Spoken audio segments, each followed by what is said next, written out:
Well, my teammate, you know, hit me with a bet on the sideline, and I took the bet while I was still shooting the ball. So, a bet isn't official until you look a man in the eye. So I had to look him into the eye, and I was able to win that one.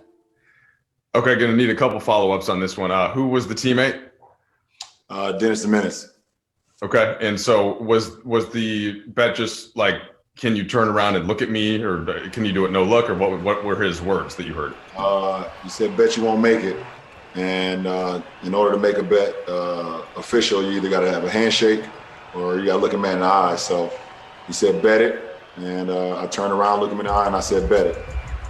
What did you think of your other teammates' reactions around Dennis there? I love my teammates, man. We got a great group of guys, and we want to continue to build what we've been doing on the road so far. And tonight was another example of that. Dave?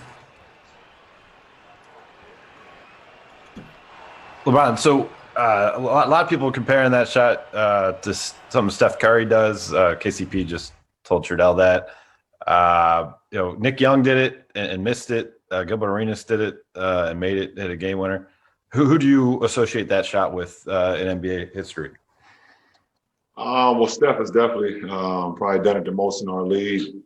And when you shoot the ball as beautiful and effortlessly and precisely as Steph does, he has the ultimate ultra green light to do that because 10 times out of 9 is going in for Steph.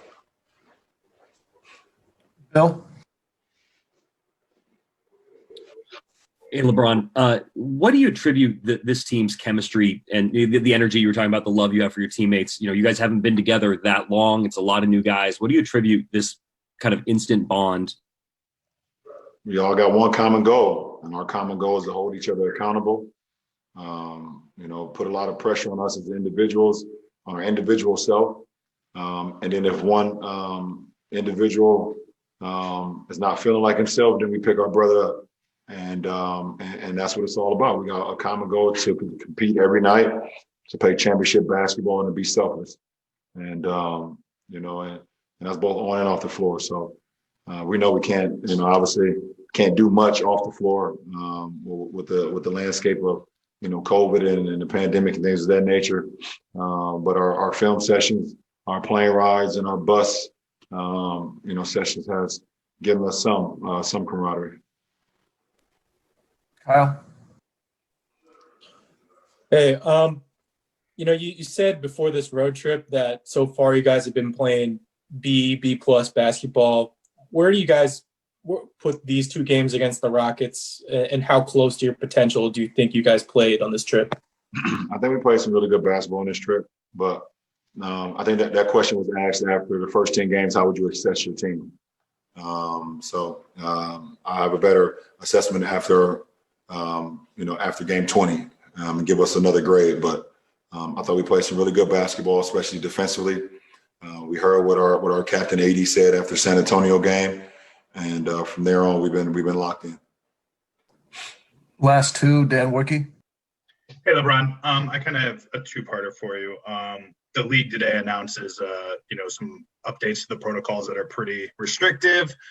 The bubble life as much as anybody. You lived it longer than any other player. I hate to always remind you of that, but what can it be replicated without the physical bubble? And I guess, have your thoughts about potentially ever returning if necessary, has that changed at all since the day you left Orlando? Well, the bubble was a success. Obviously, from a player, from a performance standpoint, as far as our league getting it back going. I haven't thought about the bubble much after I left. Once again, Dan, you continue to give me PTSD every time you ask me about the bubble. I start shaking and thinking about 96 straight nights in that place. But for us, I don't know. I think for our team, we live in LA County, so pretty much the new protocols and things that came out today is pretty much everything we've been doing since March of last year. So Not too much has changed on our landscape for us as a ball club or us as a team or as a franchise. So it doesn't change too much for us. Obviously, if any of you guys live in LA County, most of you guys do. That's with our B team. But it's pretty much standard for us anyway. So it's easy for us to go about the new protocol in any way, shape, or fashion. Last question, Mark Medina. Hey, LeBron, to follow up on that, I mean, given the handful of games that have been postponed this week, what is your comfort level of the league's ability to navigate through this and complete the season? Well, I mean, we knew that the tougher months were going to be right after the holidays. Thanksgiving and then Christmas. For the majority, obviously, these are the two holidays where you want to be around family. Everyone should be around family. So we'll come out of this stronger. Obviously, we never want our games to be postponed because of the virus and COVID and things of that nature. But I think we have a great group as far as the NBA side and NBPA side that will continue to do the due diligence and continue to keep the things moving and running.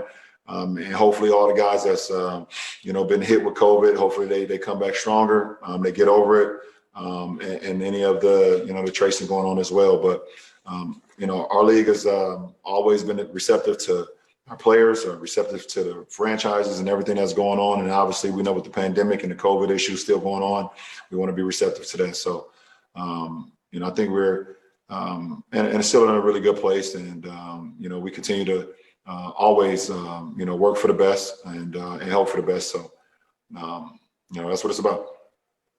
Thank you. Oh, man, when you see this meme, you know exactly what it means. That's basically what the Lakers team looked like after LeBron dropped that three. Man, most definitely. 2.5 Men. I watched that. Sorry, I love that YouTube. My bad. That meme is